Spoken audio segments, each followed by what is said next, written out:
গতকালের লজ্জাজনক হারের পর বর্তমান পাকিস্তান টিম থেকে কারা বাদ পড়তে পারে, এটা হচ্ছে 1 নম্বর প্রশ্ন। খেয়াল করে দেখবেন, পাকিস্তান কিন্তু এখন আর শুধুমাত্র টিম না, এটা একটা মায়ের দোয়া টিম। মা যদি দোয়া করে দেয় সন্তানের জন্য মঙ্গল হয়, বিষয়টা এরকম হয়ে গেছে। এখন যেই নাটক পাকিস্তান করছে যে আমরা ভারতের সাথে খেলবো না, এই টিম নিয়ে শাহিন শাহ আফ্রিদি, বাবর আজম, কি বলবেন ভাই? এটা কোনো খেলা হলো? আমি আমার বন্ধুদের নিয়ে খেলা দেখতেছিলাম, কালকে তারাই বললো যে মায়ের দোয়া টিম হয়ে গেছে এখন পাকিস্তান। এখন এরকম একটা অবস্থায় পাকিস্তান কিভাবে নিজেদেরকে উন্নত করতে পারে? ভাই, আপনাদের অবকাঠামোই তো ঠিক নেই। আপনি খেয়াল করে দেখেন, আপনারা কেউ আমার কথা বাজেভাবে নেবেন না। খাজা নাফে একটা প্লেয়ারকে তারা দলে ঢুকাইছে কোনো সিস্টেম ছাড়া। কেন সিস্টেম ছাড়া বললাম? তিনি কখনো পাকিস্তান এতে অংশগ্রহণ করেন না, মানে পাকিস্তান এই টিমের অংশই ছিলেন না। পাকিস্তান এই টিমের হয়ে যারা ভালো পারফরমেন্স করতেছে তারা কিন্তু এই টিমের অংশ হতে পারে নাই। তাহলে আপনি কিভাবে এই টিম থেকে আপনি ভালো কিছু আশা করতে পারবেন? আপনার কাছে মনে হতে পারে গতকাল হারিস রূপ ছিল না, হারিস রূপ থাকলে ভালো করতে পারতেন, রিজন থাকলে ভালো করতে পারতেন। যারা ছিল না তাদের অভাব আপনার কাছে মনে হতে পারে যে বিরাট কিছু তারা করতে পারতো, কিন্তু যারা আছে তারা কি করতে পারতেছে? পাকিস্তান মনে করতেছে ফাহিম আশরাফ আর হার্দিক পান্ডিয়া ইকুয়াল। সম্ভব? কোনোভাবেই সম্ভব সেটা? আপনি খেয়াল করে দেখেন, যে ফাহিম আশরাফকে একটা ওভার ক্যাপ্টেন বোলিং দেওয়ার সুযোগ পাচ্ছে না, ক্যাপ্টেনের প্রসঙ্গ যদি চলে আসে, আপনি লাস্ট 15টা ইনিংস তুলে ধরেন, এই একটা মাত্র ইনিংস অস্ট্রেলিয়ার সাথে 77 রানের, যেটা সালমান আগা 3 নম্বর পজিশনে খেলছেন, ওইটা ছাড়া তার কোনো পারফরমেন্সই নেই।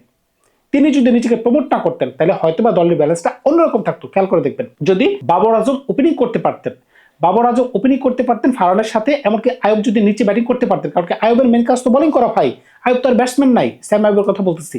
তিনি গতকালকেও দুর্দান্ত বোলিং করতে পারছেন ভাই, তিনি এখন 1 নম্বর অলরাউন্ডার হয়ে গেছেন, ওই ব্যাপারে কোনো ডাউট নেই। কিন্তু কথা হচ্ছে, আপনি যদি দলের ব্যালেন্সটাকে একটু বোঝার চেষ্টা না করেন, আপনি বাবর আজমের কথা বলতেছেন, কিং বাবর আজম, কিং কোহলির সাথে তুলনা করতেছেন।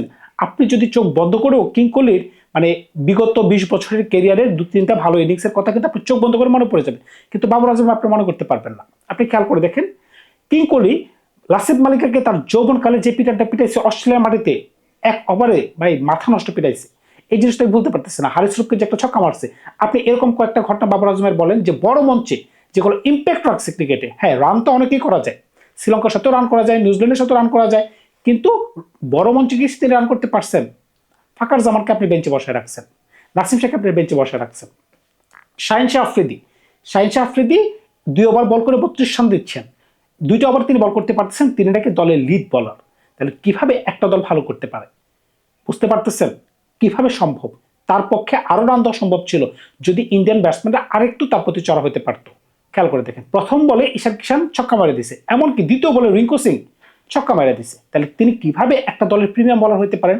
অন্যদিকে জাসপ্রীত বুমরা 13টি রান দিচ্ছেন প্রথম ওভারে, 13টি রান দিয়েছেন, কিন্তু 2টা উইকেট তুলে দিছে, খেলা ওইখানেই শেষ। হার্দিক পান্ডিয়া প্রথম ওভারে, ব্যাডেন ওভার 1 উইকেট, প্রথম 2 ওভারে মাঝখানে 3 উইকেট নাই, পাকিস্তান ওইখানেই খেলা হারিয়ে গেছে। বরুণ চক্রবর্তী, কুলদীপ যাদব তাদের প্রয়োজনই হয়নি। অক্ষর পটেল যে একটা দুর্দান্ত বল করছে, বাবর আজম, আমি কিন্তু আমার আগের ভিডিওতে একটা ক্লিপ পর্যন্ত আপনাদের দেখিয়েছিলাম যে কিভাবে অফ স্টাম্পের বাইরের বল কুলদীপ যাদব তাকে বল করে ফেলছিল। এটা থেকেও কিন্তু উনি বিন্দু পরিবার কোনো আগে থেকে শিক্ষা নেয় নাই। উনি 4 নম্বরের ব্যাটসম্যান না ভাই, আপনি জোর করে তাকে 4 নম্বরে খেলালে কিভাবে সম্ভব হবে? তিনি ওপেনিং ব্যাটসম্যান, ওপেনিং করে তিনি টুকটাক ইনিংসটাকে বিল করে নিতে পারতেন। আপনি জোর করে ড্র্যাগ করে আপনি নিয়ে আসলেন, তারপরে আপনার কাছে কোনো ব্যাটসম্যানই নেই। কেন ব্যাটসম্যান? আপনি খেয়াল করে দেখেন, সায়েম, ফারহান, সালমান আগা, বাবর আজম, এরপরে আপনি উসমান খানকে যদি ধরেন, গতকালকে তিনি একটু ভালো করার চেষ্টা করছেন। এরপরে আপনি কি মোহাম্মদ নওয়াজকে ব্যাটসম্যান ধরবেন? তারপরে সাদাব খান, মোহাম্মদ নওয়াজ, ফাহিম আশরাফ। হ্যাঁ, ফাহিম আশরাফ নেদারল্যান্ডের সাথে একটা ইনিংস খেলছেন, ক্যামিও খেলছেন, এটা ঝড়ো ইনিংস বলা চলে। ওই দিন কিন্তু একটা ক্যাচ ছিল, ক্যাচটা পড়ে গেছে, এরপরে ওনার ব্যাটে 2-3টা বল লাগিয়ে গেছে। এগুলো হচ্ছে কি ঝড়ে বকমারা। ধরেন 2021 সালে সম্ভবত রিজন আর বাবর যে 10 উইকেটে পাকিস্তান যে ইন্ডিয়াকে হারাইছে, এইগুলো হচ্ছে জ্বরে বক মারা। আপনি যদি রেগুলার বেসিসে ভালো ক্রিকেট খেলতে না পারেন, তাহলে ওই সব খেলার কোনো দাম নেই। দেখেন 8 ব্যবধানে কিন্তু এখন পিছনে পড়ে আছে পাকিস্তান। বিশ্বকাপে 9 বারের মতো জায়গায় আপনি একবার জিততে পারছেন, আর 8বার ইন্ডিয়া জয়লাভ করতে পারছে। আমার যেটা মনে হচ্ছে 2027 সালে যদি এবছর সেমিফাইনাল কিংবা ফাইনালে যদি পাকিস্তানের সাথে ভারতের দেখা না হয়, তাহলে 2027 এশিয়া কাপে যখন দেখা হবে পাকিস্তান হারবে। এমনকি 2027 বিশ্বকাপে যেটা সাউথ আফ্রিকা জিম্বাবুতে হবে, ওইখানেও যদি পাকিস্তানের সাথে ইন্ডিয়ার দেখা হয়, 100% পাকিস্তান হারবে। আমি আজকে প্রেডিকশন দিতে পারি, কারণ কি বর্তমান যে টিম, এই টিমের কোনো আগামাথা ঠিক নেই। আপনি আবার বর্তমানে বর্তমানে যে ইন্ডিয়ান টিম আছে এই টিমের সাথে আপনি কম্পেয়ার করতেছেন, যেখানে ঈশান কিষান আউট অফ দ্য সিলেবাস, তিনি যেভাবে কালকে ৭৭ রান করতে পারছেন, কোনো বলারকে তিনি বলার মনে করেননি। তিনি যদি আরেকটু খেলতে পারতেন, নিঃসন্দেহে একটা দুর্দান্ত সেঞ্চুরি করতে পারতেন, এমনকি দলের রান 200+ হতে পারত। বাদ দেন না, ঈশান কিষানকে যদি তারা বাদও দিয়ে দেয়, জ্যাসল ঢুকে পড়বে, সেম কাজ করবে, সঞ্জু ঢুকবে, সেম কাজ করতে পারবে। ভাই এইসব বলে লাভ নেই। আপনারা যত কথাই বলেন, পাকিস্তান ক্রিকেট আর ইন্ডিয়ান ক্রিকেটের মাঝখানে আকাশ আর পাতাল তফাৎ ভাই, আকাশ আর পাতাল তফাৎ। শুধুমাত্র একটা কথা আছে না, নাচতে নাচালে ওঠান বাঁকা।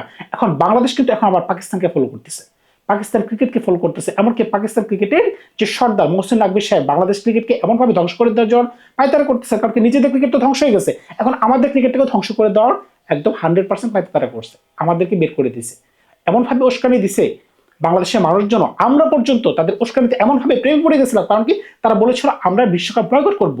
কোথায় বয়কট করছে ভাই? এমনকি ভারতের সাথে আমরা ম্যাচটা খেলবো না, কোথায় ম্যাচটা খেললো না, খেলছে ভাই, লজ্জাজনক ভাবে হারছে। এই লজ্জার কথা তারা ভুলে যাবে। তারা ট্রাই নেশন সিরিজ আয়োজন করতে চায়, তারা হ্যান্ডশেক করতে চায়। সূর্যকুমার যাদব কাউকে ফিরাও তাকায়নি, হ্যান্ডশেক তো দূরের কথা, ফিরাও তাকায় না সূর্যকুমার যাদব। বুঝানো অবস্থাটা কি? ক্রিকেটিং ওয়ার্ল্ডে তাদের সম্মানটা কোন জায়গায়? তারা আইসিসির সাথে বার্গেন করতে পারে।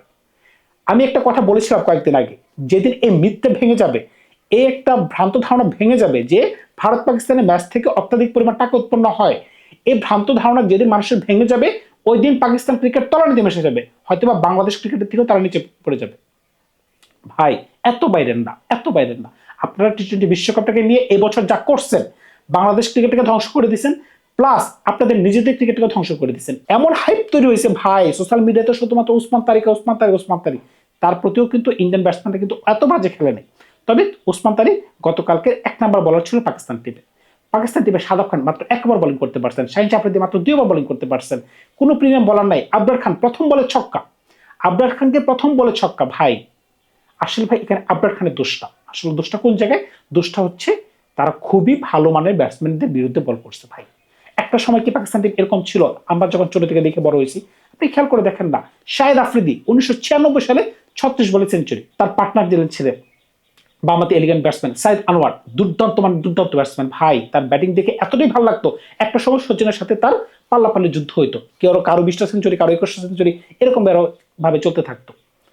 এরপরে আপনি যদি নিচের দিকে আসেন, আমি বলবো যে এশিয়ার সবচেয়ে ভালো মিডল অর্ডার ব্যাটসম্যান, এশিয়ার, no doubt at all from my side, Inzamam-ul Haq এই দলের মধ্যমণি ছিলেন। নিচের দিকে ইউনুস ছিলেন, আরেকজন ছিল কনভার্ট যে হয়েছে, ধর্ম যে কনভার্ট করছিল ইউসুফ ইয়না, পরবর্তী মোহাম্মদ ইউনুস হয়েছেন। এমনকি নিচের দিকে আব্দুল রাজ্জাক, প্রপার বলার, প্রপার ব্যাটসম্যান, অলরাউন্ডার ছিলেন। কোথায় এই ধরনের অলরাউন্ডার কোথায়? নিচের দিকে যদি আসেন, ওয়াকার ইউনুস, শোয়েব আক্তার, আরো বলার ছিলেন, ওয়াসিম আকরাম ছিলেন। ওই ধরনের টিম কোথায় হারাই গেছে? কারণ কি? ওই ধরনের প্লেয়ার তার উৎপন্ন করতে পারতেছে না। এখন মুখ দিয়ে আপনি চাপাবাজি করে কয়দিন আপনি অন্টপ থাকতে পারবেন? কয়দিন থাকতে পারবেন? এটা ক্রিকেট বিশ্বে এগুলা চলে না, আসলে বর্তমানে এগুলো চলে না। পাকিস্তান যে ব্র্যান্ডে ক্রিকেট খেলতেছে, আসলে চাপাবাজি করে আপনি বেশি দিন টিকতে পারবেন না, মার্কেটে বেশি দিন আপনার ভ্যালু ক্রিয়েট করে রাখতে পারবেন না। এখন যদি আপনি মনে করেন যে না আইসিসি আপনার কাছে নত হয়ে গেছে, হ্যাঁ আইসিসি নত হইতে পারে, কারণ কি একটা শিডিউল জারি হয়ে গেছে। আমার যে প্রেডিকশন বলতেছে অদূর ভবিষ্যতে আইসিসি এমনভাবে প্ল্যান করার চেষ্টা করবে যেন ইন্ডিয়া পাকিস্তানের অন্তত গ্রুপ পর্যায়ে দেখা না হয়। হ্যাঁ ফাইনাল সেমিফাইনালে দেখা দিলেও সেটা অন্য ব্যাপার, যেন গ্রুপ পর্যায়ে দেখা না হয়, আইসিসি কিন্তু ওই চেষ্টাই করবে। কারণ কি প্রত্যেকটা বছর আপনি খেয়াল করে দেখেন, এশিয়া কাপের আগে বলেন, বিশ্বকাপের আগে বলেন, যে একটা নাটক পাকিস্তান আর ইন্ডিয়া মিলে করে, দুই দেশকে আমি দোষ দিয়েছি, এক হাতে তালি বাজে না, একজন হ্যান্ডশেক করবে না, একজন খেলবে না, নাটকগুলো এমন পর্যায়ে চলে গেছে, মাঝখান দিয়ে বাংলাদেশ বলিপাঠ হয়ে গেছে। এখন কোনোভাবেই পাকিস্তান ক্রিকেটকে উন্নত করার কোনো ব্যবস্থা নেই যদি তাদের সিস্টেম পরিবর্তন না হয়, এমনকি কিছু ওল্ড হর্সকে যদি দল থেকে বের করে না দেওয়া হয়।